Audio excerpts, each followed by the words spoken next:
আসসালামু আলাইকুম, কেমন আছেন সবাই? আমরা চাঁদপুরের উদ্দেশ্যে রওনা হয়েছি এবং তারই কিছু খণ্ডচিত্র আপনাদেরকে দেখাবো।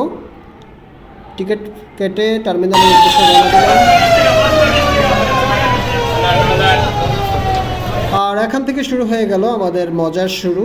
আসলে যে কোনো জার্নিতে সাধারণত ডেস্টিনেশনে পৌঁছানোর পরে মজা শুরু হয়, কিন্তু আমাদের মজাটা শুরু হয়েছে লঞ্চ থেকেই। লঞ্চ জার্নিটাই এমন।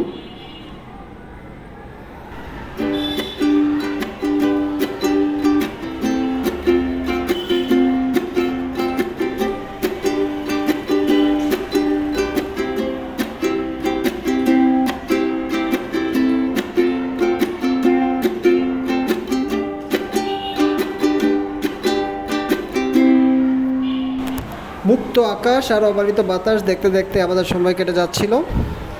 সামনে পোস্তগোলা ব্রিজ, কিছুক্ষণের মধ্যে আমরা সেটা পার হব। আর এদিকে আসলে গান ধরেছেন আমাদের সজল স্যার, গান গাইতে গাইতে আড্ডা হচ্ছিল।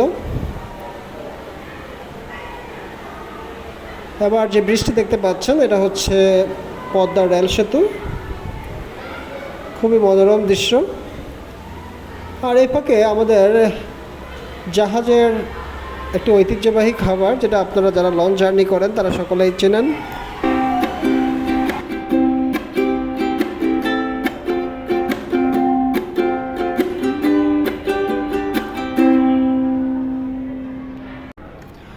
দুকুলের সৌন্দর্য উপভোগ করতে করতে আর জেলেদের মাছ ধরা দেখতে দেখতে কখন যে দুপুর গড়িয়ে এলো তা বুঝতেই পারলাম না।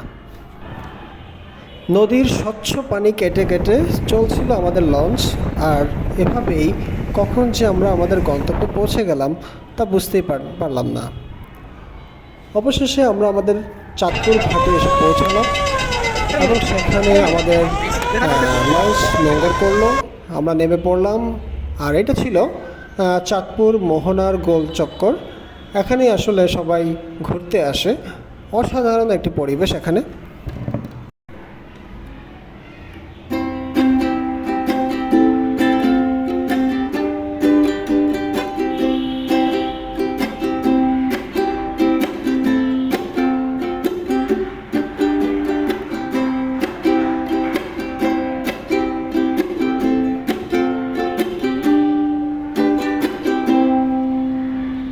এখানে যারাই বেড়াতে আসে সবার উদ্দেশ্য থাকে ট্রলারে করে নদীতে জেগে ওঠা চরগুলোতে ঘুরতে যাওয়া। তা আমরাও সেটাই করলাম। 800 টাকা ভাড়া করে একটা ট্রলার নিয়ে ছুটলাম চরের উদ্দেশ্যে। আমাদের উদ্দেশ্য ছিল সেই চরে পৌঁছে সেখানে হই হুল্লোড় করে গোসল করব। তারপর গোসল শেষে আবার সেই তীরে ফিরে এসে দুপুরের খাবার খাবো।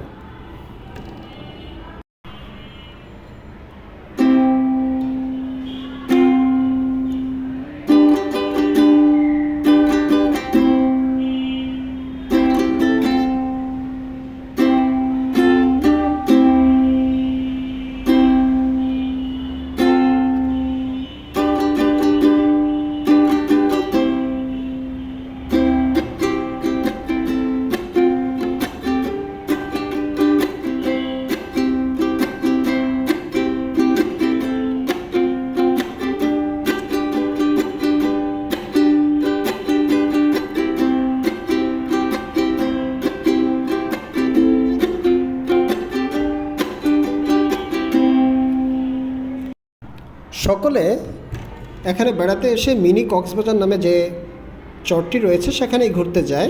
তবে আমাদেরকে মাঝি বলল মিনি কক্সবাজার ক্ষেত্র সেই চরটি এখন মোটামুটি ডুবে গেছে, যেহেতু এখন বর্ষাকাল। তাই আমরা সেই চরকে পাশ কাটিয়ে দূরে আরেকটি নতুন চরের উদ্দেশ্যে রওনা দিলাম। এবং সেই চরটি মিনি কক্সবাজারের চেয়েও একটু দূরে হলেও এটার চেয়ে অনেক বড়, এবং সেখানে আসলে অনেকেই ঘুরতে যায় এবং ওইখানে আনন্দে হইহুল্লোড় করে, পানিতে সাঁতার কাটে এবং পানির কোয়ালিটিও অনেক ভালো। তাই আমরা সেদিকেই রওনা হলাম।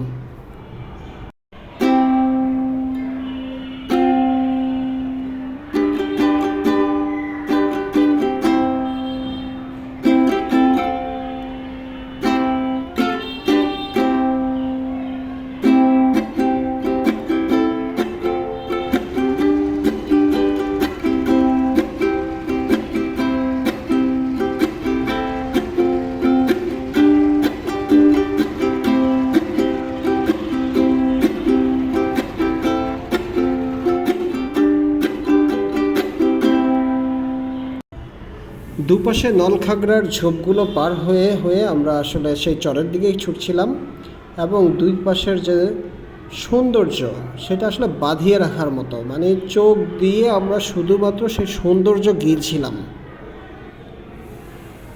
আসলে সৌন্দর্য বলতে যা বোঝায় তাই। অবশেষে আমরা তীরে এসে পৌঁছালাম, এবং আপনারা দেখতে পাচ্ছেন আমাদের কারো পরনেই সেই আগের জামা কাপড় নেই, আমরা আসলে গ্রামীণ সাজে সেজেছি, এবং আমরা সকলেই এখন দৌড়ঝাঁপে ব্যস্ত হয়ে পড়ব।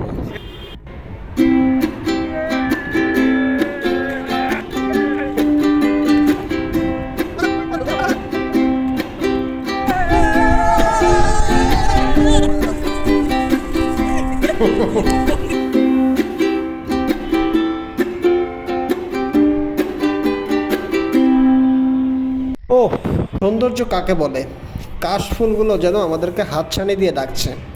আর দূরের আকাশটা দেখেন, এত বিশাল আকাশ, দৃষ্টি প্রসারিত করার মতো এত সৌন্দর্য, মন ভুলিয়ে দেয়।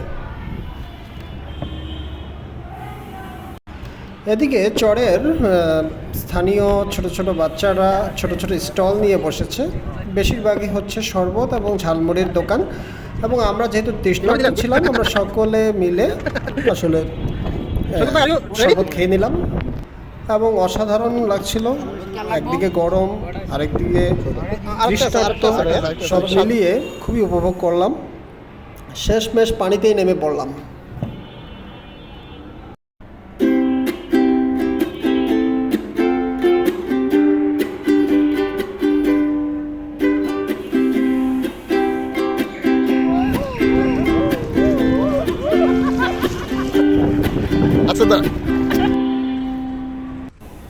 এবার ফেরার পালা।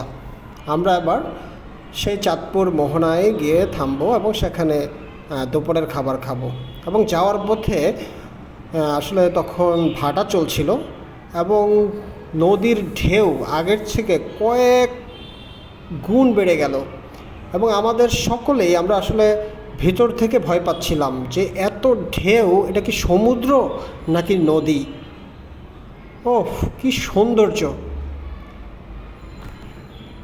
তিনটি নদী এই জায়গায় মিলিত হয়েছে, যেটাকে মোহনা বলে, আর যার কারণে এই জায়গায় ন্যাচারালি ঢেউর পরিমাণটা একটু বেশিই থাকে। অবশেষে একটা হোটেল বাছাই করে নিজ হাতে ইলিশ মাছ ভেজে নিলাম। চাঁদপুর মোহনায় এসে ইলিশ মাছ না খেয়ে যাওয়াটা আসলে বোকামি ছাড়া কিছু না। তবে আপনাকে যেটা করতে হবে, এখানকার সবগুলো হোটেল ঘুরে ঘুরে ফ্রেশ ইলিশ মাছ বাছাই করে নিতে হবে। শেষ করে এবার ফেরার পালা। আমরা লঞ্চে উঠে পড়লাম। সারাটা দিন অসাধারণ কেটেছে, আর লঞ্চে যেতে যেতে আমাদের গোধূলি নেমে আসলো কিছুক্ষণ পরেই। আসলে গোধূলির সৌন্দর্য যেন আজকের আমাদের ট্যুরের সুন্দর সমাপ্তি। সারাটা পথ আমাদের খুবই আনন্দে কেটেছে। আর সবচেয়ে উল্লেখ করার মতো যে বিষয়টা, এই যে সৌন্দর্য, এই সৌন্দর্য উপভোগ করতে আমাদের পার পার্সন মাত্র 1000 টাকা খরচ হয়েছে। এত সস্তায় এত দামি সৌন্দর্য উপভোগ করা আসলে অসাধারণ একটা ব্যাপার। ধন্যবাদ সবাইকে। আল্লাহ হাফেজ।